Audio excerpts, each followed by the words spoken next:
नारे शास्त्री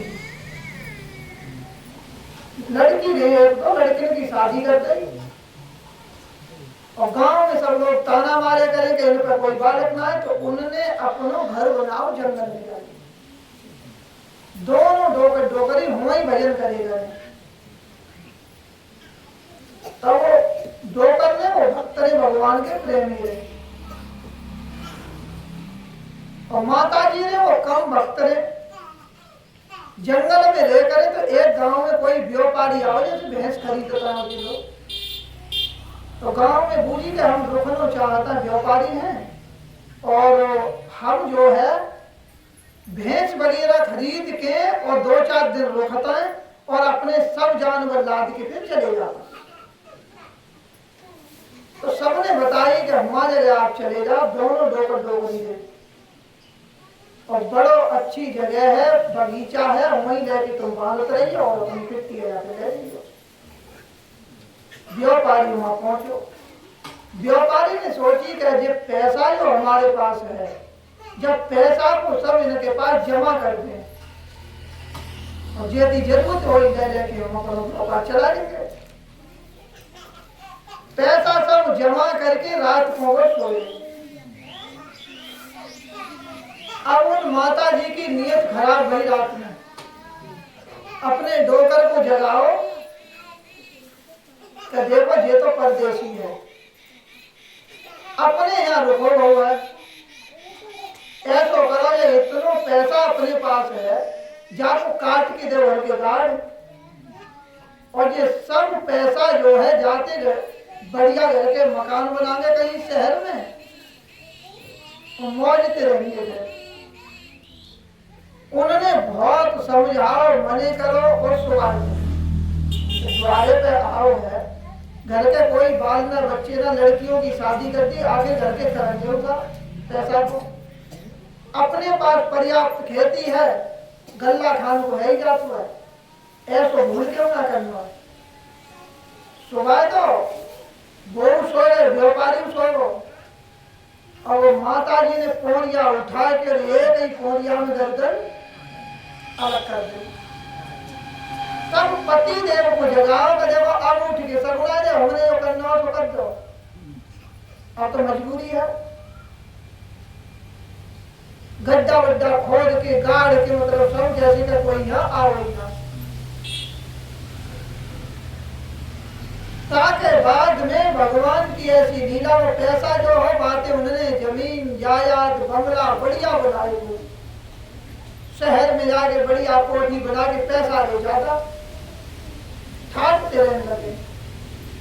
समय आने पर एक उनके पुत्र को जन्म हो गए। जब एक लड़का पैदा उनके हो, इतना सुंदर लड़का बुढ़ापे में जब भाव तो उनके लड़का को देखना आए करे लोग और इतना सबूरदार, धीरे धीरे लड़का बड़ो हुआ, बढ़िया पढ़ा लिखा के उन्होंने लड़का हाई स्कूल में पढ़े, सबसे टॉप नंबर आए और फिर वाके अचानक पेट में दर्द बनो लड़का के। जय गोपाल जी, जय गोपाल, बैठो ये जय गोपाल, बस लड़का के पेट में थोड़ा दर्द बनो। उन्होंने फिर वाको लड़का को इलाज करवाओ, तो शास्त्री जी इलाज करवा शहर वालों मकान बेच के पूरा इलाज करवा दो, अपनी पूरी जमीन बेच के इलाज करा दो और जब रेन भर को खाली घर जब बचो तब वह लड़का को पूर्व जन्म को सब स्मृति आ गई और बात रे आगरा में भर्ती रहे। तब वह लड़का ने अंतिम समय पे जब सब बिक के संपत्ति खत्म है गई, जीरो उन्हों की बिक गई, तब वह ने अपने पिता को बताई कि पिताजी आज वो पूर्व जन्म को पूर्व ज्ञान है, वो सो बेटा कैसो है वो, देखो आप वही पर और ना आप शौक करिए। और मैं जो बात बता रहा हूँ बात के पीछे आप कोई संकोच भी मत करिए, क्योंकि आपकी बात में कोई कमी ना है। मैं वही हूँ कि जो आज हमारी माता जी हैं उन्होंने मेरे मूड काटो में वही व्यापारी हूँ। आपने बहुत मने करी, आपको हमें कोई हाथ ना है। माता जी की धन देख के बुद्धि खराब भई, मेरी गर्दन काट गई, मेरो सब धन हड़प लो और मैं अपनो धन लेने के लिए आओ मात्र। आज मैंने अपनो धन मैं ब्याज के सब ले लो और आज मेरे आयु के दिन पूरे हो गए। अब मैं शरीर छोड़ दे लो, लेकिन आप कोई शौक मत न लीजिए। आप अब साधु है रही भजन करियो और हमारी माता जी जैसे रहे तैसे वो नहीं रह रही और वो वस्तम तो लेके आए, पूरी घटना बताई। फिर वो है रे साधु, उन्हीं ने ये बात खुद बताई कि हम ऐसे ऐसे साधु भाई तो कहे संसार में सब आपसी बदले हैं। सेवा करनी है खूब ईमानदारी पूर्वक, लेकिन ये ना है कि हम चोरी करके पाप करके धन को ला जा के धरे हैं, क्योंकि धन कमान में जो पाप हो वो हमें भोगना है। और धन इकट्ठो करके धर के जब हम मर जाएंगे तो धन को सब लोग भोगेंगे। संतान हमारी अच्छी है, सबूरदार है, सभ्यतादार है तो वो खुद ही कमा खाएगी।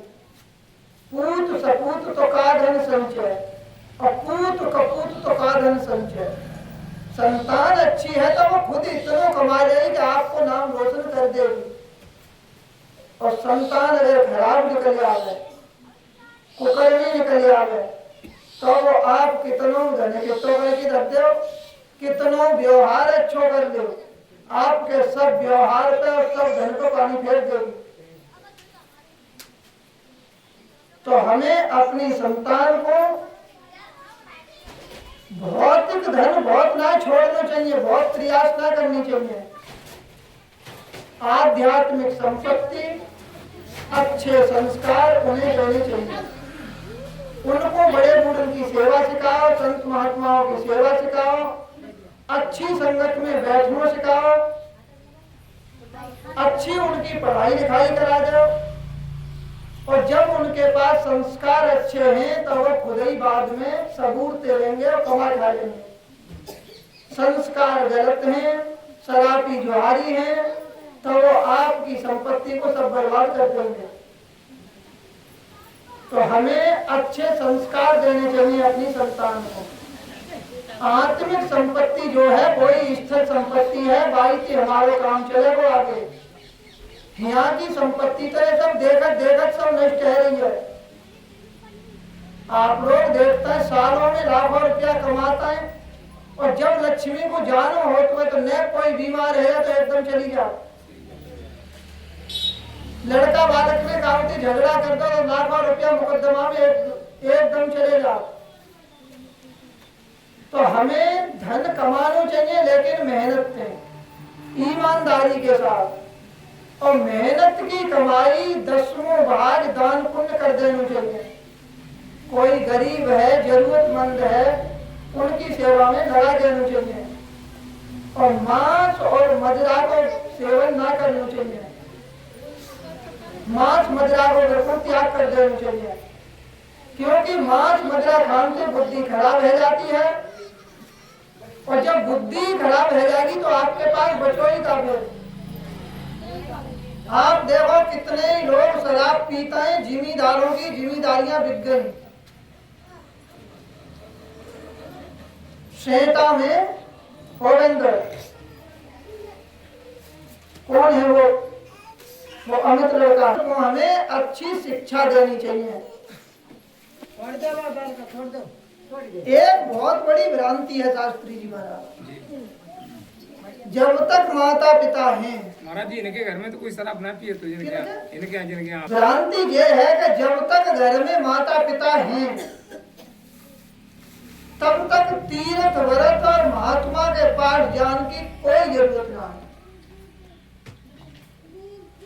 कोई जरूरी ना है, भजन करने की कोई जरूरत ना है। क्यों ना है कि माता पिता ही सबसे बड़े तीर्थ हैं। ये बात सत्य है कि माँ बाप सबसे बड़े तीर्थ हैं। फिर जा बात को बतावे वो कौन? क्योंकि आप तो खाली यहीं तक तो बताओगे कि पेट कैसे भरो जाएगा। रामचरितमानस में कहिए कि मात पिता बालक है बुलावे और उदर भरे सोई इल्म सिखावे। हम मान रहे कि माँ बाप सबसे बड़े तीर्थ हैं, उनकी सेवा करनी चाहिए और उनकी सेवा सबसे बड़ी है। उनकी सेवा कर दे तो भगवान की सेवा है भी। फिर जा बात उन्हें बतावे वो कौन? भाई जाऊ बात सीखने के लिए तो कौन जानो ही होगा। बात ये है कि हम लोग जब ये बात कहते हैं तो लड़का बाल बच्चे में जाको असर पत्तू है कि तीर्थ जान की कोई जरूरत ना, क्योंकि वही तो माँ बाप बैठे हैं। तो क्या करे वो माँ बाप को घरों दारू की जाए तीर्थ? क्यों? रास्ता तो यही निकल रही है। अरे भाई आप लोग यह बात को विचार करें कि लड़का पहले मर जाता, माँ बाप बैठे रहता है, तो जब वो धर्म ना करे वो तो बाकी सदगति कैसे होगी? आगे फिर बात ये है कि उन्हें ये बात कौन बता दो कि तुम्हारे माँ बाप ही तीर्थ हैं, क्योंकि वो कहाँ जान लगेंगे फिर जब वो मंदिर उन्हें जानो ना है, पाबंदी लगी है। संत महात्मा के पास उन्हें बैठना ना है तो वो जाएंगे सीधे ठेका पे और वो पियेंगे फिर शराब पियेंगे, जुआ खेलेंगे। क्योंकि हर व्यक्ति की एक दोस्ती और संगत होती है और वो बिगड़ संगत करे रह ही नहीं सकता। या तो वो अच्छी संगत करे या फिर गलत पकड़ जाओ। कोई लड़का अच्छे लोगों की संगत में ना रहे तो वो गलत की जरूर संगत पकड़ जाओ। भाई संत महात्माओं के पास जब वो जाए वो तो संत महात्मा यह बात को बताएंगे कि तुम्हारे माँ बाप जो हैं वो तीर्थ स्वरूप है, भगवत स्वरूप है, उनकी आप सेवा करो। क्योंकि धर्म की शिक्षा जो है वो संत महात्मा देंगे। संत महात्माओं के पास जब बालक जाए वो तो बाप सोम और विवेक जागृत है जाए वो, और जब विवेक जागृत है जाएगा तब बापो धर्म की पहचान होगी कि जे हमारे बड़े बूढ़े हैं, जे हमारे माँ बाप हैं, इनकी हमें सेवा करनी चाहिए। क्योंकि धर्म को ज्ञान जब मिला तब तो वो सेवा करो। संत महात्माओं की संगत वाले करी ना है तो कोई शराबी जुआरी कोई मिल जाओ बाकी संगत कर ले। विवेक जागृत ना है, अज्ञान रूपी अंधकार में भटक रहा है और पी के आगे फिर बांटते ही कान ठोकर लगे वो। तो सबसे बड़े तीर्थ जो हैं वो माँ बाप हैं, लेकिन कब कि जब हम संत महात्माओं से जुड़ जाए तब। देखो गृहस्थी आश्रम सबसे बड़ो बताओ है, फिर वही गृहस्थी आश्रम बड़ो है कि जो विरक्त से जुड़ो है, कसाई की दुकान पे जुड़ो है और ठेका पे जुड़ो है, वो बड़ो ना है। क्योंकि गृहस्थी धर्म को पहचान तो है तब तो बड़ो है। गृहस्थी को पालन करना समझे, माँ को माँ समझे, बहन को बहन समझे, पत्नी को पत्नी समझे, पिता को पिता समझे। शराब पी के आए घर में घुसे और बच्चे बाथरूम खोलने लगे। माँ को, बहन को, पत्नी को, बाप को, सबको हम गाली दे रहे हैं और हम कह रहे हैं कि धर्म तीर्थों में जाने की तो कोई जरूरत ना है, क्योंकि गृहस्थी आश्रम तो सबसे बड़ा है। तो आपने गृहस्थी आश्रम को पालन कहाँ करो है? गृहस्थी आश्रम जब बड़ो है कि हम गृहस्थी आश्रम को पालन करें। गृहस्थी आश्रम वो बड़ो है कि जो संत महात्मा थे, सतगुरु थे, मंत्र दीक्षा लेके सुबह शाम घंटा आधा घंटा बैठ के भजन करे, अपने बाल कर्म को अच्छी शिक्षा दे, द्वारे पर कोई भूखो प्यासो आ जाए बाकी ले भोजन दे, बाकी कदर करे, तब वो गृहस्थ आश्रम बड़ो है। कि जबई तक बड़ो है कि जब तक संतति जुड़ो है। बल्ब में उजी तो जबई तक है कि जब तक ट्रांसफार्मर से तार लगो है, और जब लाइन ये काटती जाएगी तब फिर वहां कचना बल्ब में कोई प्रकाश ना होगा। तो हमें इन भ्रांतियों को छोड़ देना चाहिए। संत महात्माओं के पास बैठ के उनकी अच्छी बात सुननी चाहिए। देखो क्रोध सबके भीतर है। शांत बैठ जाओ, बताओ, बाद में बतला रही हो, बाद में बतला रही हो। सबके भीतर है, लोभ सबके भीतर है, मोह सबके भीतर है, ऐसे ही विवेक सबके भीतर है। ये सब सोए भय हैं। आप लोग परिवार को देख ले तो लोग जागृत रह जाएगा, धन को देख ले तो लोग जागृत रह जाएगा, और कोई अपशब्द कह दे या शत्रु को देख ले तो क्रोध जागृत रह जाएगा भीतर से। ऐसे ही सत्संग में बैठन थे हमारा जो सोह और विवेक है वो जागृत रह जाता है। और बिन सत्संग विवेक न होई, राम कृपा में सुलभ न सोई। जब तक सत्संग ना मिले हो तब तक विवेक जागृत ना हो, और वो सत्संग मिले वो जब भगवान की विशेष विशेष कृपा हो। देखो शास्त्रों को हम पढ़ तो लेते हैं, कुछ लोग कहते हैं सत्संग की कोई जरूरत ना है, हम तो गीता रामायण सब पढ़ते रहते हैं। भाई गीता रामायण पढ़ लेना पर्याप्त ना है, क्योंकि गोस्वामी तुलसीदास जी महाराज कह रहे हैं क्या यह चरित्र जाने मुनि ज्ञानी, जिन रघुवीर चरण रत मानी। यह शुभ चरित्र जान पे सोई, कृपा राम की जा पर होई। अब ना हम मुनि है ना ज्ञानी है, ना भगवान के चरणों में प्रेम है, ना भगवान की कृपा है, तो हम शास्त्रों को कैसे समझ सकता है। शास्त्रों में तो वही बातें हम उठा लेंगे, राजा रानी की कहानी, गृहस्थी को पालन तो फलाने राजाओं ने करो। भाई गृहस्थी को पालन करने की मने ना है, फिर हम ईमानदारी पूर्वक उनकी सेवा करें। चोरी करनो, बेईमानी करनो, दूसरों को ठगनो, जाते कहा कि अन्न को जो खाए वो भाई की बुद्धि खराब रह जाएगी। रामचरितमानस में